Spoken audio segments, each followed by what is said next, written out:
Welcome back. We start from Pakistan, which says India's controversial citizenship law has sparked violent protests across the country. In a statement, Foreign Minister Shah Mahmood Qureshi said the image of a secular India has been buried under Prime Minister Narendra Modi's illegal and illogical law. Qureshi said the Hindu supremacist ideology is being imposed on India by the ruling party. He also said New Delhi can carry out any misstep on the line of control to divert attention from the protests. He said India has committed 3,000 ceasefire violations this year, killing over 300 people. The foreign minister said there seems to be a well-thought-out plan by India to destroy peace in the region. As part of a publicity blitz, India's ruling BJP has tried to bust myths around a controversial new citizenship law. The new animated video has faced severe backlash and protests as 25 demonstrators were killed across India. The video features two Muslim characters discussing the legislation before concluding India can only progress if there is peace and brotherhood. The video, released by Modi's BJP, has faced criticism and online ridicule. Spreading lies, the right-wing government also carried an advertisement across all national dailies promoting myths against facts. Through advertisements, the BJP tried to propagate that Muslims should not fear the new law. In another related development, a large number of Indian Americans protested against India's controversial citizenship law in the U.S. The demonstrators gathered outside the Indian Embassy in Washington. Demonstrators said the purpose of protest is to raise voice for civil rights and religious freedom in India. They raised slogans against the government and held posters alleging India is headed in the direction of Hindutva ideology. The protest was organized by American Indian Muslims in association with over a dozen similar bodies. In another development, Amnesty International India has exposed the reality and horror of detention camps in the Indian state of Assam. In August, nearly 2 million people, mostly Muslims, were excluded from a list of citizens in the northeastern state. In a video, Amnesty shared the stories of Muslims who were detained without any charge and under mere suspicion. The activists and Amnesty officials shared details of inhumane living conditions in the detention camps. Meanwhile, protests continue against the new controversial citizenship law, with 25 people killed so far. Moving on to Afghanistan, where the U.S. military says an American service member has been killed in action in northeastern Kunduz province. Claiming responsibility, Taliban say the soldier was killed in an improvised explosive device blast in Shahar Dara district. Taliban said U.S. soldiers were targeted during their raid in Haji Safar Bai area of the district. They claimed another U.S. soldier was wounded in the explosion before rest fled the scene. The military has not immediately released any additional information. This death comes as the United States and Taliban try to reach an agreement for a U.S. troop withdrawal.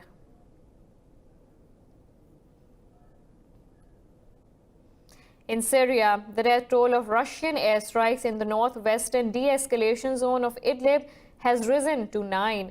Opposition aircraft monitors said the warplane struck Maratul Numan city and a number of nearby villages. Russian planes also targeted the route Syrians take onwards the Turkish border to escape the bombings. Earlier, airstrikes killed 16 people and wounded 36 in Idlib.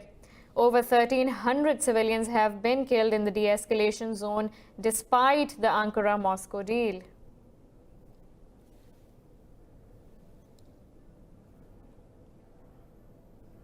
Meanwhile, 3 pro-regime fighters have been killed in Israeli airstrikes in Syria.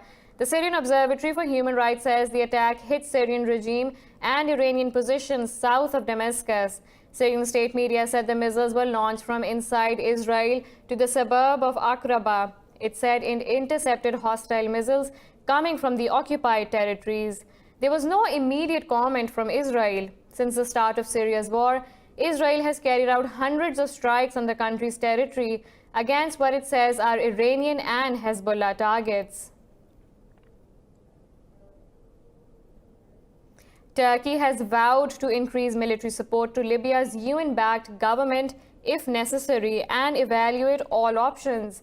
President Recep Tayyip Erdogan's comments come a day after the parliament ratified a military cooperation deal between Ankara and Tripoli. This report has the details.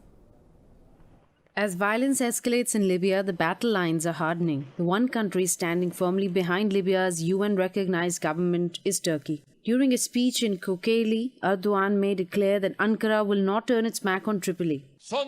Recently, we have provided significant support to legitimate Libyan government. If necessary, we will increase the military aspect of our support to Libya and evaluate all our options from the ground, air and sea. On the opposite side, the eastern-based Libyan National Army is not calling it quits just yet. A spokesman for Haftar's forces said it had monitored a Boeing 747 that had flown from Istanbul to Libya carrying military equipment. Ahmed Mismari warned other carriers against transporting weapons using civilian planes. The Libyan National Army Forces gives a clear and honest warning to all aerospace companies. Our air forces will not hesitate to down or strike any civilian airplanes transporting military equipment to Libya's airports.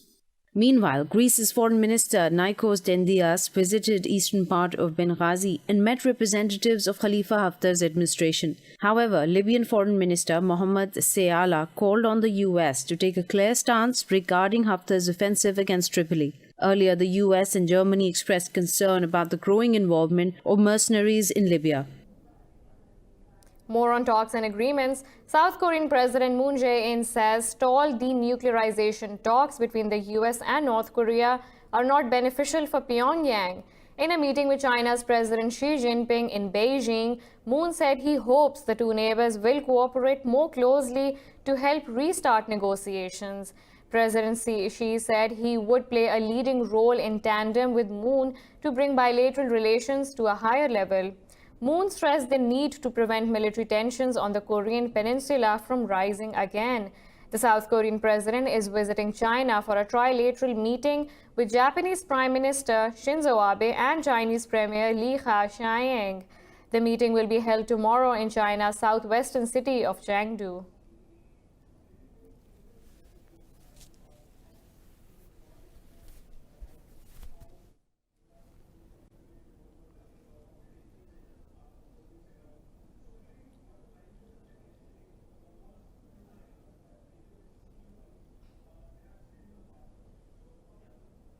In Honduras, 18 prisoners have been killed during a fight between armed gangs of inmates in El Porvenir prison.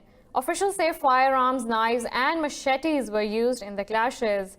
The violence followed overnight unrest earlier at a facility in the northern port town of Therla that killed 18 inmates. Honduras has recently seen a spike in prison killings. Last week, President Juan Orlando Hernandez ordered the army and police to take full control of the country's 27 prisons. The military has indicated that it will deploy troops in 18 penal centers identified as high risk.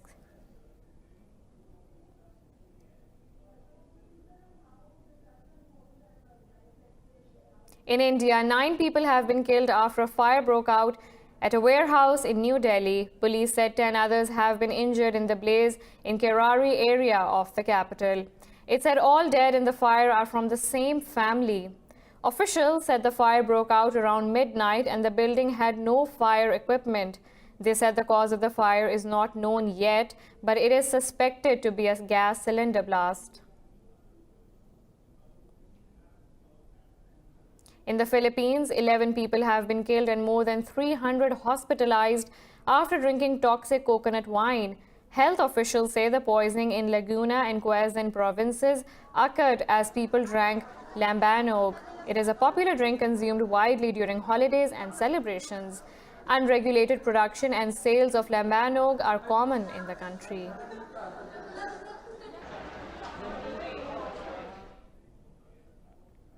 In Indonesia, 3 university students have been found dead in a cave after being trapped by floodwater. Rescue officials said 8 students were trapped in the West Java cave and 5 of them have been rescued. The students, part of a university nature club, went there to train in basic caving. Rescue officials said students were trapped inside the cave for days before the team managed to evacuate them. A nature club member said weather was normal when the students entered the cave, but a sudden heavy downpour hit the area.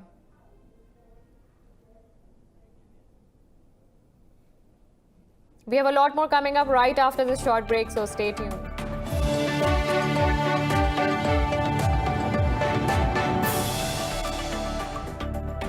Welcome back. Australian Prime Minister Scott Morrison says he will not make cuts to the nation's coal industry. Morrison has come under heavy criticism for his response to climate change and the ongoing bushfire crisis. He said he will not adjust his policies through panic. Morrison said his government will not engage in job-destroying and economy-crunching targets which are being sought. Canberra has backed coal-fired power for its economic value, despite the recommendations of a major report on climate change. What I know is that the need to take action on climate change hasn't changed, and you don't run government on sentiment, you run government on the facts, and you run government on what you need to do to protect our environment and its sustainability for the future, to protect our economy and the jobs and the livelihoods that Australians depend on. In Thailand, elephants are tamed and sold to tourism sites, increasingly advertised as wildlife sanctuaries to travelers. During training, elephants are separated from their mothers, brutally jabbed with metal hooks and deprived of food. Animal welfare advocates argue for animal rights, calling the taming technique cruel and outdated. More on these elephants in this report. Chloe is only 2 years old, but she's a fast learner. The exercises seem innocent enough, but she's already undergone separation from her mother, beatings and months in captivity, all with one aim in mind, so that she is obedient. It's a tourist draw, and with visitors sometimes 5,000 a day, paying an entrance fee of $50, it's big business. Some camps are rebranding themselves as refuges or sanctuaries, but activists say the same old bad practices still occur. One NGO is looking to a new approach.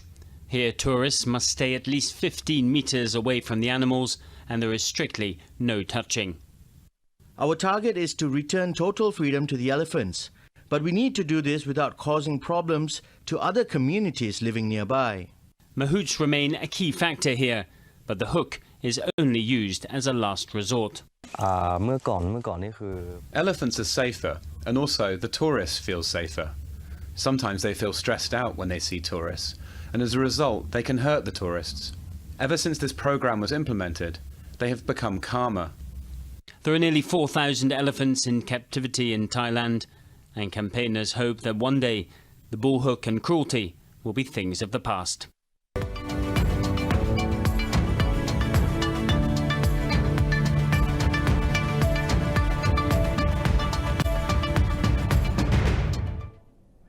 Stock markets across Europe are trading fractionally lower amid lack of stimulus. Investors locked in some of the recent gains in thin trading ahead of Christmas and Boxing Day holidays later in the week. In initial trade, London's benchmark FTSE 100 index dipped about 0.2%. The Pan-European Stock 600 index was down by a fraction. The Paris CAC 40 slipped marginally, while Frankfurt's DAX 30 remained flat compared with Friday's closing level. In Asia, mainland Chinese stocks fell as the Shanghai Composite slipped by 0.5%.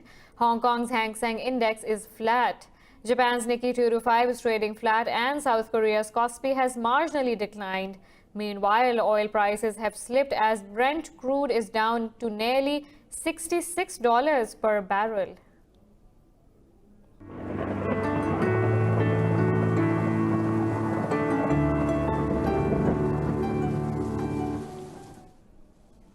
Now let's look at the weather from around the globe.